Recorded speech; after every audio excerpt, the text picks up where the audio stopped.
தமிழ்நாட்டில் இடி வந்துங்க அந்த டாஸ்மாக் எல்லாத்தையும் ரைட் பண்ணாங்க. எல்லாத்துக்குமே தெரியும் குவார்டர் பாட்டில் 10 ரூபா அதிகமாக தான் விற்கிறாங்க. இன்றைக்குமே வந்து 10 ரூபா ஒரு நாளைக்கு குவார்டர் பாட்டில் அதிகமாக தாங்க விற்கிறாங்க.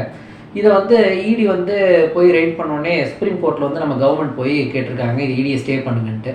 அவங்களும் பார்த்தீங்கன்னா சுப்ரீம் கோர்ட்லேயே ஒரு கம்ப்யூட்டரில் இருக்கிற பர்சன் மாதிரி அதாவது ஒருத்தரை மட்டும் பண்ண தப்புக்கு இந்த மொத்த டாஸ்மாக்கையும் நீங்கள் ரைட் பண்ணக்கூடாது. எல்லா டாஸ்மாக்லேயும் தான் 10 ரூபா எக்ஸஸ் வாங்குறாங்க. இந்த ஜட்ஜஸ்க்கு யாருக்குமே தெரியாதா?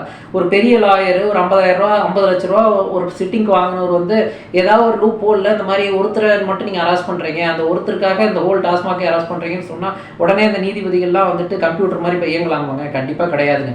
இப்படிலாம் பண்ணுறதுனால தாங்க லஞ்ச லாவணியம் எல்லா பக்கமும் ஆறு மாதிரி ஓடுதுங்க.